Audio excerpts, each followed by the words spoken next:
எனக்கு தெரிஞ்சு காலிஃப்ளவர் சில்லிலாம் எல்லார் வீட்லயுமே செய்வோம். ஏன் அப்டின்னா, எல்லார் வீட்லயுமே பசங்களுக்கு வந்து இது ரொம்ப விரும்பி சாப்பிட ஆரம்பிச்சுட்டாங்க. அதனால முன்னாடிலாம் பார்த்தீங்கன்னா, சின்ன வயசா இருக்கும்போதெல்லாம் இது வந்து ரேரா தான் செய்வாங்க. பட் இப்போ வந்து எல்லார் வீடுகள்லயுமே அம்மாங்க வந்து பசங்களுக்கு செஞ்சு குடுக்குறாங்க. எல்லாருக்குமே ஈவினிங் ஸ்நாக்ஸா இது வந்து ரொம்ப பிடிக்குது. ஸோ நானுமே வெஜிடபிள் ஷாப்ல வெஜிடபிள் வாங்க போனேன் அப்டின்னா, காலிஃப்ளவர பார்த்த உடனே அது குழம்பு வைக்கிறோமோ இல்லையோ, பசங்களுக்கு வந்து இந்த மாரி சில்லி போட்டு குடுக்கலான்னு சொல்லிட்டு நான் வாங்கிட்டு வந்துருவேன். இதுக்கு மசாலா வந்து நான் ரொம்ப மெனக்கெட்டெல்லாம் ட்ரை பண்ண மாட்டேன். வீட்ல என்கிட்ட என்ன இருக்குதோ எப்பயுமே வந்து கார்ன்ஃப்ளவர், அரிசி மாவு ஃப்ரிட்ஜ்ல வச்சிருப்பேன். அது கூட வந்து சில்லி சிக்கன் பவுடர் இருந்தாலும் போட்டுப்பேன். மீன் மசாலா பவுடர் இருந்தாலும் போட்டுப்பேன். இல்லன்னா லைட்டா கடல மாவு, மிளகாத்தூள், உப்பு இதெல்லாம் நானே மிக்ஸ் பண்ணி போட்டுப்பேன்.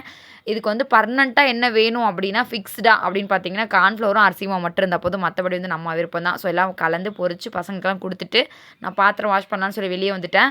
ஹஸ்பண்ட் வந்து என்ன பண்றாரு அப்டின்னா, எங்க வீட்ல வந்து டாய்லெட் பாத்ரூம்ல வந்து பல்ப் இல்ல. ஸோ அங்க வந்து லைட் இல்ல. நைட்ல போனோம்னா ஃபோன்ல ஃபிளாஷ் அடிச்சுட்டு தான் போவோம். அம்மா வந்து இதுக்கு முன்னாடி பல்பு போடல. ஸோ நாங்க இப்போ வந்து நாங்களுமே போடாம இருந்துச்சு.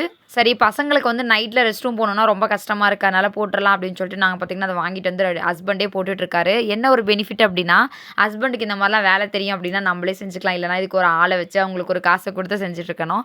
நான் வந்து பாத்திரம் வாஷ் பண்ணிடுறேன்னு சொல்லிட்டு நானும் பாத்திரம் வாஷ் பண்ணிட்டுருக்கேன். பசங்க வந்து ஸ்நாக்ஸ் சாப்பிட்டாங்க. நானும் ஹஸ்பண்ட் மட்டும் தான் சாப்பிடல.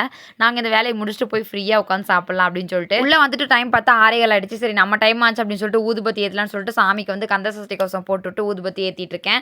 முன்னாடி என்னலாம் இப்படி கசகசன்னு கிடக்குது அப்படின்னு பார்த்தீங்கன்னா, அது வந்து டூல் பேக்ல இருக்க திங்ஸ் எல்லாம் ஹஸ்பண்ட் கீழ கொட்டி எடுத்து ரெடி பண்ணிட்டு இருந்தார் இல்லையா? அத வந்து என் பசங்கள எடுத்து வைங்க பாப்பான்னு சொன்னேன். எடுத்து வைக்கிறேன்ற பேர்ல எவ்வளோ பொறுமையா ஜாலாக்கா விளையாடிட்டு இருக்காருன்னு பாருங்க. உங்க வீட்லயும் பசங்க வந்து இப்படி தான் செய்வாங்களா? ஒரு வேலை சொன்னா டக்குன்னு செய்யாம இப்படி தான் பண்ணிட்டு இருப்பாங்களா? சொல்லி மறக்காம கமெண்ட்ல சொல்லிருங்க. இதுக்காக ரொம்பலாம் நான் பசங்கள திட்ட மாட்டேன். சம்டைம்ஸ் டென்ஷனா கோவமா திட்டுவேன். டக்குன்னு எடுத்து வைங்க அப்படின்னு சொல்லிட்டு. இருந்தாலும் என் பொண்ணு வந்து கொஞ்சம் சோம்பேறி தான். ஸோ வந்து அவங்க ரொம்ப மெதுவா தான் எடுத்து வைப்பாங்க. அது நம்ம சொல்ற வேலையில மட்டும் தான் அவங்க சோம்பேறி. பொதுவா அப்படி சொல்லிட முடியாது.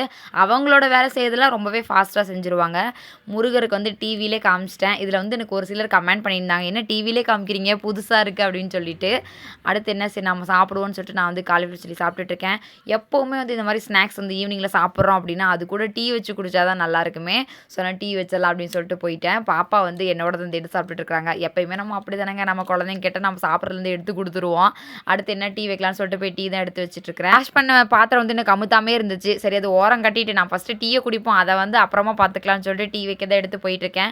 டீ வைக்கல ஆக்சுவலா நான் வந்து காஃபி தான் வைக்கிறேன். ஏன் அப்படின்னா இன்னைக்கு மதியம் டீ போட்டு குடிச்சிட்டேன். அதனால இப்போ வந்து காஃபி குடிச்சுக்கலாம். ஏன்னா ரொம்ப டீ குடிச்சா உடம்பு வந்து தாங்காது. பாடி ஹீட் ஆயிரும் அப்படின்னு சொல்லிட்டு காஃபி தான் போட்டுட்ருக்கேன். நான் காஃபி வச்சாலே என் பையன் பின்னாடியே வந்துருவான். அம்மா எனக்கு பால் அப்படின்னு சொல்லி டம்ளர் தூக்கிட்டு வந்துருவான். என் பொண்ணு வந்து பால் குடிக்க மாட்டேங்கிறா. அவ வந்து ஹார்லிக்ஸ் இருந்தா தான் குடிப்பேன் அப்படின்னு சொல்லி அடம் பிடிச்சிட்டு இருக்கா. நான் வந்து ஹார்லிக்ஸ்லாம் வாங்கி தர மாட்டேன். அதெல்லாம் கெடுதல் அப்படின்னு சொல்லிட்டு இருக்கேன். ஸோ நானும் தம்பி மட்டும் வச்சு குடிச்சிட்டுருக்கோம். இந்த மாதிரி டீ கூட ஸ்நாக்ஸ் சாப்பிடும்போது அங்கே செம்ம டேஸ்ட்டாக இருக்கும். நான் உட்காரும்போது என்னமோ இப்படி போய் ஒரு ஓரமா உட்காந்து செவுத்த சாஞ்சு தான் சாப்பிட்டுட்டு இருப்பேன்.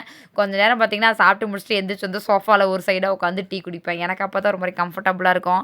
நீங்களும் இந்த மாதிரி டீ குடிக்கிறதுக்கே 2, 3 இடம் மாத்துவீங்களான்னு சொல்லி மறக்காம கமெண்ட்ல சொல்லுங்க. இதுக்கு அடுத்து வந்து சமைக்கிற வேலை இருக்குது. என்னன்னா ஸ்நாக்ஸ் செய்யறது ஒரு பெரிய வேலையா இருக்கும். அது செஞ்சு முடிச்சோனே இவ்வளோ நேரம் அடுப்புல நின்னு செஞ்சோம். இன்னும் சமைக்கவே ஆரம்பிக்கல. அடுத்து அந்த வேலை வேற செய்யணுமா அப்படின்னு ஒரு பெரிய கஷ்டமா இருக்கும். அது இல்லாம பாத்திரம்லாம் வாஷ் பண்ணி இப்ப தான் வச்சிருக்கேன் இல்லையா? மறுபடியும் சமைச்ச உடனே மறுபடியும் சமைச்ச பாத்திரம்லாம் திரும்ப வந்துரும். அதுவுமே இன்னும் கஷ்டமா இருக்கும். இப்ப தானடா விளக்கணும். மறுபடியும் விளக்குறதுக்கு இவ்வளோ பாத்திரம் சேர்ந்துருச்சே அப்படின்னு சொல்லிட்டு. எனக்கு தெரிஞ்சு மோஸ்ட்லி எல்லா குடும்ப தலைவிகளும் இப்படி தான் யோசிப்பாங்க. நீங்களும் என்ன மாரியான்னு சொல்லி மறக்காம கமெண்ட்ல சொல்லுங்க. டீய தூக்கிட்டு போய் சோஃபால உட்காந்துட்டேன். அங்க உட்காந்து குடிச்சிட்டு இருக்கிறேன். ஹஸ்பண்ட் வந்து பெருசா டீ, காஃபிலாம் குடிக்க மாட்டாரு. ஸோ அதனால அவரு வேணாம் அப்படின்ட்டாரு. நான் மட்டும் அங்க உட்காந்து குடிச்சிட்டு இருக்கிறேன். இந்த வீடியோ பிடிச்சிருந்தா மறக்காம லைக் பண்ணுங்க, கமெண்ட் பண்ணுங்க, சப்ஸ்கிரைப் பண்ணிடுங்க.